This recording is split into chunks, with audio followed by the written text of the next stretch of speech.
News you can use.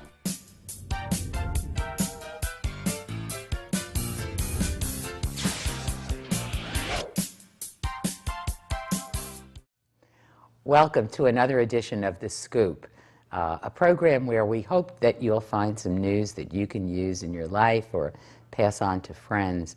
I'm Louise Thompson. I'm with Tampa Bay Community Network, and with me today is Paul D'Agostino, who's the Executive Director of the Child Abuse Council based out of Hillsborough County. Welcome to the show. Thank you, Paul. Louise. Really Thank you for appreciate having that me. you're here. Oh, thank you. Paul, I wonder if you could start us off right from the beginning. How did we end up with the Child Abuse Council? When did you start? What's it about? What do you do? Well, taking it one at a time, we really began 30 years ago, and it was out of an effort for the Junior League of Tampa. And the Junior League at that time was really recognizing the growing need and concern about child abuse in Hillsborough County, brought together a number of citizens. As a result of that, they formed a committee, and that was called the Community Council on Child Abuse and Neglect. Shortly after that, that committee incorporated, and that was the birth of the Child Abuse Council. Since that time, the council has grown immensely. It truly has, beginning with one employee. We now have about 160 employees and have 10 different programs scattered throughout the county. Paul, are there other abuse councils in other counties in the state of Florida? There are. They're not related? They're not related. No, we're all independent. There is not association or a sort of a Child Abuse Council franchise, but there are other grassroots communities that have agencies. And do they all do the same kinds of things? Similar work. Okay, tell us what happens in Hillsborough County. So these services, 100 and how many employees did you say? We have approximately 160 employees right now. Are they pretty much social workers and? It's a wide range: social workers, educators, psychologists, puppeteers, a number of different disciplines depending upon what program they're working in.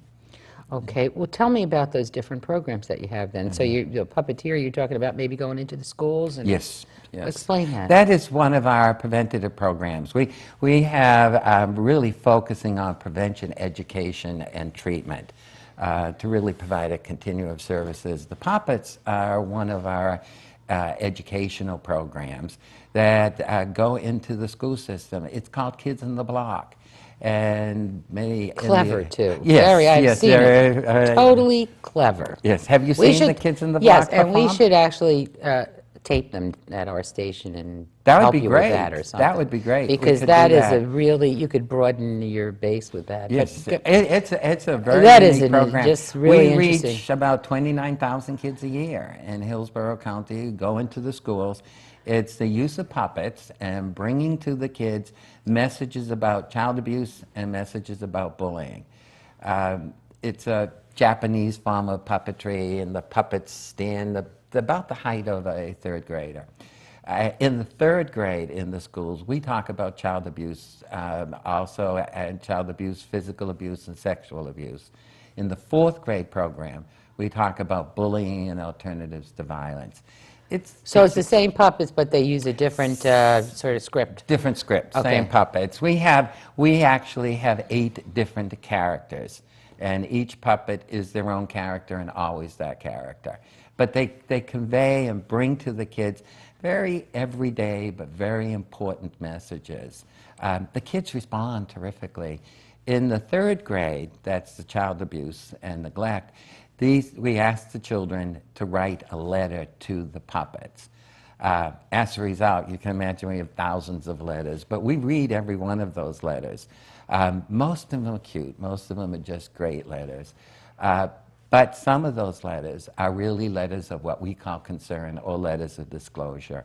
And there have been a number of children who have written to Joanne, who is the puppet, and told Joanne about what's happening with them.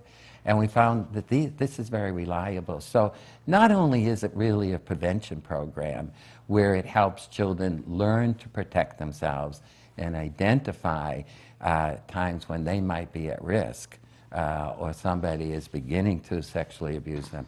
But it also helps those kids that are being abused and encourages them to be able to tell somebody. And amazingly, they'll tell the puppet.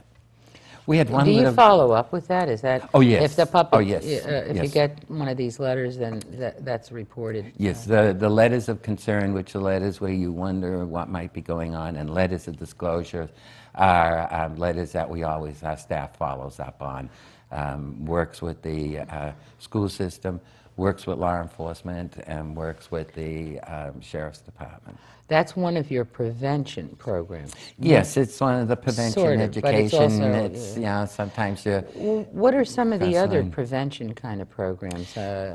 Some of the prevention programs, our prevention programs are really designed to just help families build strong families. So we're gearing them towards not the families that are necessarily having any trouble, but families that really want to develop some new skills, really learn some things about their children, about their own parenting style, get some support. So they're not really developed for parents who are having abuse problems, but by building strong families, you're preventing abuse. Baby Bungalow is an example of one of our prevention programs. It is a specialized drop-in center. It actually is a cute yellow bungalow. That's a drop-in center for mothers and infants. We do a number of different courses. What do you mean drop-in center? Do you drop off your children, or do you No. come and stay? Come and stay. Okay. Come and stay. Come with your children, come and stay. We do support groups. We do structured and unstructured play groups. We have Little Amigos, which is a course where for parents who really want their English-speaking toddlers to be exposed to Spanish, and for Spanish families who want their toddlers to be exposed more to English. We have support groups for mothers of multiples. We have it for Down syndrome moms. We do infant massage. We also do infant sign, a number of different courses. Where do these programs take place, right? These Around the county? programs in what we call the mothership, Baby Bungalow Mothership, which is a yellow bungalow building at 3108 West Azale Street. Well, you know, that's so great. I want to hear more it's- about this, yeah. but I think we're going to take a quick break, and we'll be right back. Please stay tuned in. Back to The Scoop. I'm Louise Thompson, and with me today is Paul D'Agostino from the Child Abuse Council of Hillsborough County. And he was just talking to us about the prevention programs that the Child Abuse Council hosts. You were talking about Baby Bungalow. I'm always intrigued by this being you mentioned parents of multiples coming in. There's a high rate of abuse among parents of multiples because it's a difficult task. I It is a know. very I'm a difficult parent task. of multiples. Yes, So are there lots of folks in that? And that group, that's a very popular group, and it's not necessarily a group that is abusing their children. They want to and learn some of- patience, they how to wanna deal learn with it. patience, They really do. Yeah, and I think they want a lot of times the support of other parents of multiples and other parents of twins, so they can find out, gosh, this is normal. You know, I'm normal. My kid's Right. normal. There can be a lot said for that type of support. Yeah. And just learning how to handle some of the rigors of having two little babies at the same time. And typically, when you do have those two little babies at the same time, you've already have a 2-year-old. So Yes, you very generally much don't so. have them, you know, you just don't have just them. I was watching some show last night with the quads, and I thought, oh my God, this God, woman's gone crazy. But anyway, it is important to get tips from people Yes. on how you handle the stress of it. And when we see abuse in the papers, I'm always intrigued that somebody is beating the heck out of a kid who's 8 months old because he's wetting his pants or something. Like 8 months old, that's what they do. Yeah. They don't know that these kids can't understand them yet for, you know, until they're 2 years old or something, you know? And it's surprising the number of parents that don't really understand that. And bedwetting toilet Yeah. training, it can be a real trigger for abuse. And what it does is it really triggers in the parents a lot of their own experiences that they have had themselves in growing up, a lot of the insecurities that they have about their ability to parent. Very frequently they'll personalize it. So it's not necessarily just a lack of understanding, it's what it represents to them personally, and then they will strike out at the child. I see there's Treatment more is a component. programs, though, in hospitals now that I became a There grandmother. are a lot more programs in hospitals in helping parents truly understand The stages of the development. stages of development and what is really normal behavior and what is, and that it's all right to be frustrated.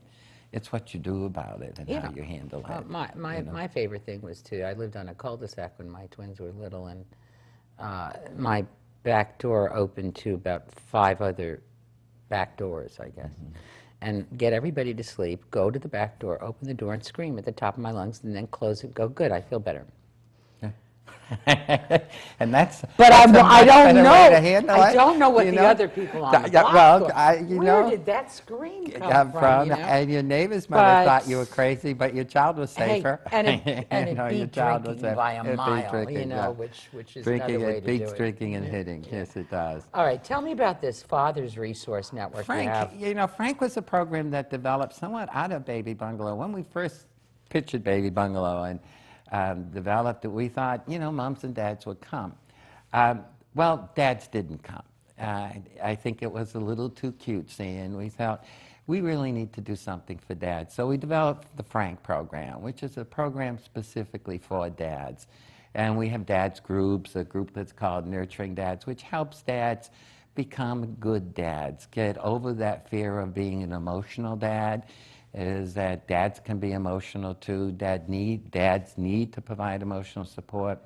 We have a program that's called Boot Camp for New Dads, and that's in the Frank program. Very quickly, what we do is we have rookie dads and we have veteran dads. Rookie dads are what we call our pregnant dads. They have not had their baby yet. Rookie dads, veteran dads, are dads that had their babies 4 or 5 months ago. Many of them were rookie dads in this class. We pull them together. The veteran dads bring their babies. Moms aren't there, although many a mom sits in the lobby, but they're not in that room. Worried to tears, no doubt. Worried to tears and thinking, why am I doing this? But the dads are very proud to do this. And what the veteran dads do is they teach the rookie dads how to be a dad, how to do basic care, how to change a diaper, how to feed a baby, how to burp a baby, And how to they burrito wrap. they take that better than they do if a female was teaching them. Yes. Do you think that? Yes, they do. And it's more accepting, they're more accepting of it as a dad's role when it's coming from another dad. And it's Now there must be growth in that program, because I've seen now my own sons who just became dads. Yes. My God, they're just like the best moms I know. I mean, they're phenomenal. I can't believe it. I'm like, wow, you're just nowhere like your dad was. But they're just so worried. They go to the doctors with them all the time. So I think we did do some kind of a job in the last 20 years or so. I think we really have. Do you agree Oh, with this? I do think Because so. Well, if you they're just look just- at the diaper changing things in the men's room. Oh. 20 years ago, you wouldn't have seen that. One mom said to me, that's true. she had said, I wish you had a boot camp for moms. She said, my husband knew more about our new baby than I did. From having gone to this? From having gone to boot camp. And one of my favorite pictures is this rookie dad is sitting there and a veteran dad is handing him a little infant. And the look of sheer terror in that man's face. But he became comfortable with it. He was able to understand that he's not going to break this little child and how he can relate to a little child. And they ask a lot of questions of the veteran dads. That's great. They feel very open about being able to do that. They do. Where they wouldn't elsewhere. Yeah. How do you let people know about these programs, though? I mean, this bungalow program and the Frank program, how do people know where to find them? Many of our programs are online. We do it through a lot of our materials and really try and get our materials out as much as possible so that people in the community know that these are going on. We have posters that we print. We do have, our website, and all of these programs are Your on our website, website. want to name that? childabusecouncil.com. Okay. Is a website, and babybungalow.com is also a website that has on that the actual schedule. There is another website that I'd like to mention, and it is an educational program, totally online, and it's called FamilyResourceCorner.com. And what we tried to develop was through the use of technology and recognizing that a lot of people aren't able to come to us, but online we can go to them. Please stay with us. We'll be back in just a moment. Thank you. Watching The Scoop, and I'm Louise Thompson. With me today is Paul D'Agostino, who's the Executive Director of the Child Abuse Council here in Hillsborough County. Paul, you were talking about this, what sounded like a fabulous website, It is. so I can learn about being a parent without too much trouble or embarrassment.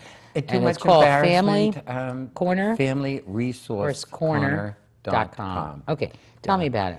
And one of the things we realized that there were a lot of people who could use this information who weren't able to get to us, so we wanted a way to get to them. Also, with the parents working, both parents working very different schedules, the website, the going online, is something that's always available. It's available 24/7, available regardless of where you are. In addition, there are some websites on parenting, but they're all very segmented and about one topic. We wanted to provide a broad continuum beginning with your decision to have a baby, working through pregnancy, then through all of the developmental years and going up into teenage years. And that's what we have developed online. We still are moving forward and doing some flash videos that we want to add. So right now it's more text or? It's more text right now. We are going to make it interactive. What was very surprising to us and very pleasing to us is we ran a report on that after 9.5 months of being live. And after 9.5 months of being live, we reached 2.3 million hits.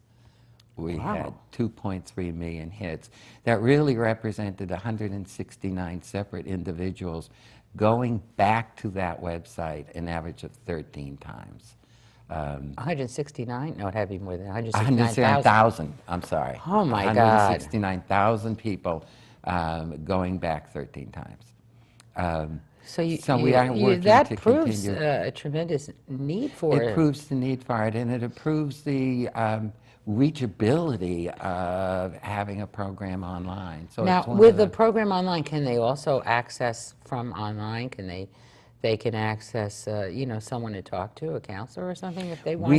Yes, they can access the Child Abuse Council, and they can access that link. And there is a link there that it's send in your tips so they can access us online. I remember learning from some nonprofit I was involved with years ago that a lot of the abuse situations occur because you've got people parenting children who are indeed still children, and some of them were never well parented, and that they need to be reparented so that they could parent. Mm-hmm. Is that part of anything that you're doing over at or is that something different? That's very true. And what we find is that of the parents who abuse their children, 90 to 95% of them were abused themselves. This is what they experienced. This is what they suffered. And while one might think that if you grew up in that environment, you would not do it, it is really just the opposite. And that's one of the very real and sad repercussions of child abuse, is that it truly interferes with your ability as an adult to parent your own child. But what we do find of those parents who do abuse, about 90 to 90%, 95% of them were abused themselves. So there is a very, very high correlation between being abused and abusing. Tell me about this Rainbow Family Learning Program. Rainbow Family Learning Center is a program that is a treatment program. That's in our treatment category.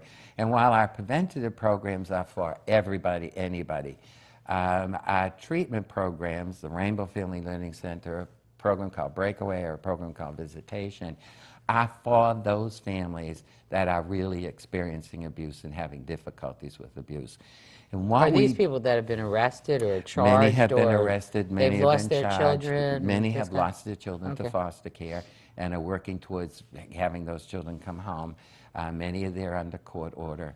And we work with the families, we work with the children and the parents on the same side, helping them relearn parenting skills, helping them understand where they're coming from, what is quite honestly the baggage that they're carrying into their adulthood. While we recognize that there might be reasons why one abuses, there are never excuses for one abusing. So we help them understand some of those reasons so that they can move ahead and change. And actually it's a progression, getting them ready then emotionally ready so that they can benefit from education. Do you get and them they can back move to, on. to where some of these folks Many can come families- back and get their children back? Many can, many can. There are unfortunately families who can't, who the parent is damaged enough, the family situation is damaged enough that these children need to go into other permanent settings. But for many, many families, they can make gains, and they can provide strong, good families for their children. Paul, what is this visitation program? Is this where someone just can only visit with their children for a period of time? Yes, that is a court-ordered visitation program. We provide for the court supervised visitation for those parents who are allowed visitation with their children while they're in foster care, but must have that done under supervision. What's Breakaway? Breakaway is a program for those families, again, a treatment program.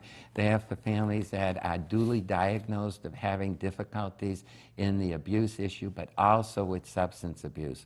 This is a program that we have combined effort with DACO, drug treatment program here, and we provide on service as part of DACO's program a special developmental child care nursery, parenting courses, and also a assessment for the family. Paul, I think you're doing, from your materials and everything that you've been able to tell me in this very short time, a great deal. And so I think people are going to have to look at the websites, which we will put up. And we do thank you so much for coming and talking to us about all of this. And thank you for tuning in. We'll see you next time.